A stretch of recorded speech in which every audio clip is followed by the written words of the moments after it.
So I recently thought about the idea of forgetting a spiritual journey, a religious journey, and focusing solely on figuring out who you are or who we are.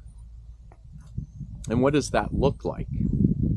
Well, we have to kind of have some understanding that we became a product of our environment, that we have conditioning and patterns that have told us who we think we are.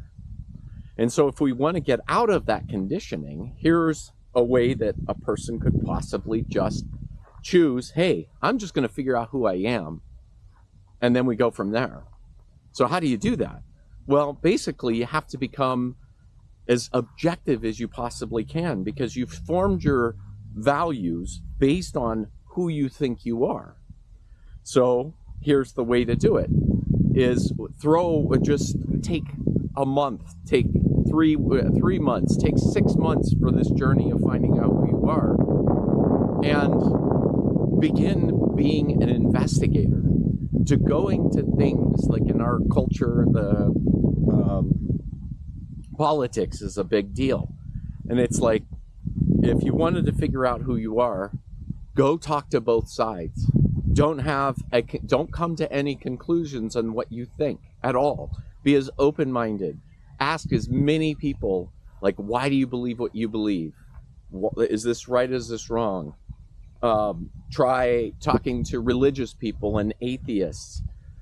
Try all the different ways to see things without making a value judgment. Give yourself some time period. You're just like, I'm just not coming up with a value judgment about these kind of things for this 6-month little period. And then what are you doing? You're literally going out and you're able to get lots and lots of information, and then you can and then what would happen is that you then, after this time period, will have more of an intrinsic idea of what's going on and what your values really are. So you're really using the outside world to figure out what you're aligned with, because isn't that kind of what's going on in our world now, is just people screaming over each other saying, my thing's right, my thing's right, my thing's right. And that seems to be a way of life. And I'm suggesting that if we know who we are, this behavior doesn't happen. And then just see what happens after that. See where your values are, what you believe. The biggest ideas, you're probably going to look for the biggest and the most beautiful ideas, would be my guess.